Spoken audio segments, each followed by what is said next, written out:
Hello, class. Today we're going to talk about quartiles and five-number summary. And you're going to have homework on IXL.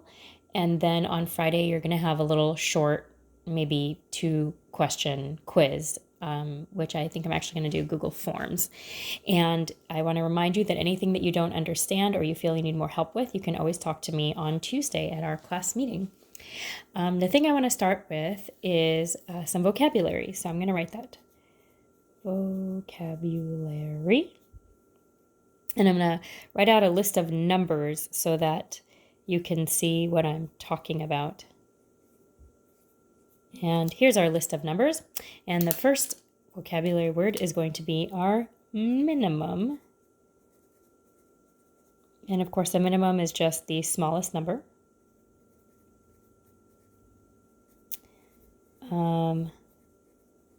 In this list of numbers, that's this one here, min. And the second word is going to be Q1, or the lower quartile.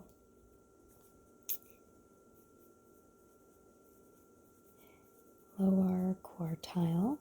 And this is going to be the middle of the lower half. And I will show you what I mean by that in just a minute. Because you can't figure out what the lower half is until you know what Q2 is, which is also known as the median. And that's just the middle in general. Median, like the median in the middle of the street, or median when I talk about like the median score on tests, when I say half the class got higher than something and half the class got lower than something, that's the median, the middle. And then we also have something called Q3, or the upper quartile. And that's the middle of the upper half.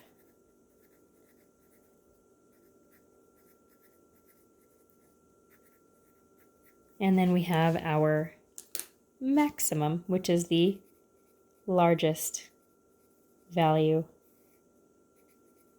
or the biggest number. And the minimum and the maximum are really easy to find because it's just your first and your last number.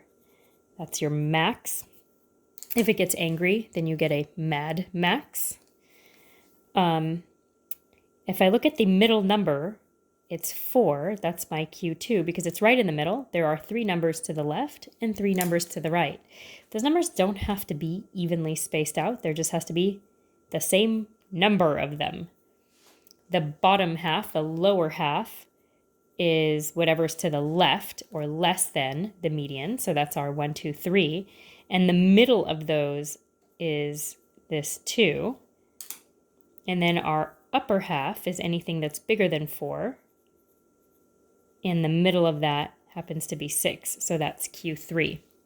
And those are our vocabulary words. We're looking for minimum, Q1 or lower quartile, Q2 the median, Q3 the upper quartile, and the maximum.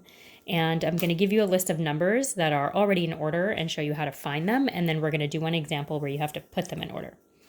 And so here is a list of numbers. It is 2, 4, 6, 7, 7, 9, and 9. And these numbers are already in order. And so I just have to find the middle. And if I look, the middle number is right here. It's 7. And so that's my Q2. That's the first thing I find. And then I look at, I always like to put kind of brackets around the halves. That's my lower half. And the middle of that is 4. So that's Q1. That's the lower quartile. Here's the upper half. And here's the middle of that, Q3. And then, of course, I've got my min, little min, and my max, big max. These numbers I then write out just in the order that I see them. And the one thing about that is that this is what we would use to make those box and whisker plots, which we're going to probably do in a few weeks. And if I were to make a box and whisker plot, I actually wouldn't write this 9 twice. I noticed that the Q3 is 9 and the max is 9. I wouldn't write them twice. It would actually only be the 9, and it would be a box that wouldn't have an upper whisker. So I've shown you those box and whisker plots when I analyze your test scores. and they always have the little things that stick out, the little lines that stick out from that box. And this set of numbers wouldn't have one of the lines. It would only have one line on the bottom and not on the top. And so we wouldn't really list it. But because we're just practicing finding these things, it's okay to write both of them, because I want you to just practice actually finding them and don't worry about what it's going to look like later. I'm going to turn the page, because if you need more time, you can always pause. And I'm going to show you a data set and write some steps that we're going to take to find our 5-number summary. And I'm going to write them. Oops, I've got a 16, 11, 14, 13, 13, 18, and then a bunch of 12s, like that. And what I'm going to do, number 1, is I'm going to put them in order from smallest to biggest.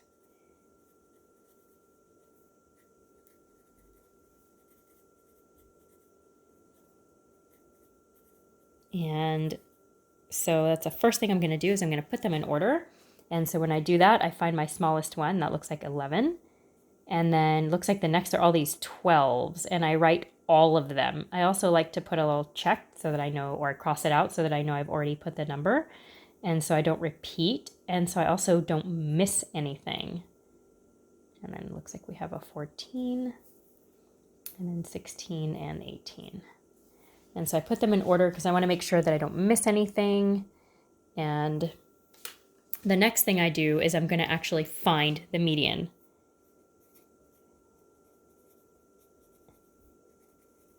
Or Q2. That's what I'm going to find. And so I look to see how many numbers I have. I have 9 numbers. I also like to count to make sure I have the same number of numbers. 1, 2, 3, 4, 5, 6, 7, 8, 9. 1, 2, 3, 4, 5, 6, 7, 8, 9. And so I look in the middle. My middle one is basically number 5, right? That's my middle, and that's my Q2, because I noticed that I've got 4 numbers here and 4 numbers here.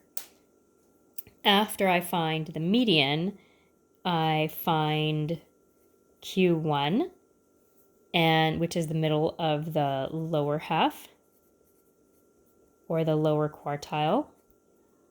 And I find Q3. Those are the two that I find next, Q1 and Q3, the upper quartile and the lower quartile. And I like to put, again, a little kind of brackets or box around it. And I notice that this doesn't really have a middle. And this is true also if you have, like if there were 10 numbers here, there wouldn't really be a middle number. And so when there's not, you have to find the middle of the middle numbers, like that. So I have 12 and 12, and what's between 12 and 12? Just 12. It's actually itself. The other way to do it is I can add them together and divide by 2. 12 plus 12 is 24, and 24 divided by 2 is 12. And so that's my Q1, or my lower quartile. And for my upper quartile, again, I notice that there's no actual middle. And so I take the 2 middlest numbers and I add those together and divide by 2. And 14 plus 16 is 30. 30 divided by 2 is 15. And so 15 is my Q3, or my upper quartile. And then 11 is my minimum, and 18 is my maximum. And then I'm going to write the numbers out as I see them. 11, 12, 13, 15, and 18. And this is it. That's my answer. And I write, well, let me tell you, one of the steps is find the minimum and maximum, which are very easy. And then we're going to just list them out as we see them, because eventually these are the numbers we're going to use to make our box and whisker plots. And I just write the numbers as I see them. And I want you to notice that 15 is not actually in our original list. It's not one of the original numbers, but it is one of our numbers in our 5-number summary. So sometimes these numbers are not actually in here, especially if you've had to add and divide by 2. then they're not necessarily going to be in that list.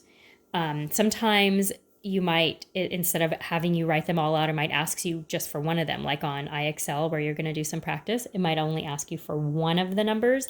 So you just find them and then type in the one that it's asking for, or select the one that it's asking for if it's multiple choice. If you have any questions at all, you can always ask me. It'll be 1 o'clock on Tuesday for second period and 1:30 on Tuesday for fourth period. And you can, of course, always email me separately, privately, and we can set up a time. And there are other resources I have for you if you're not sure. I hope that this explains what you need to know, and I will talk to you all very soon.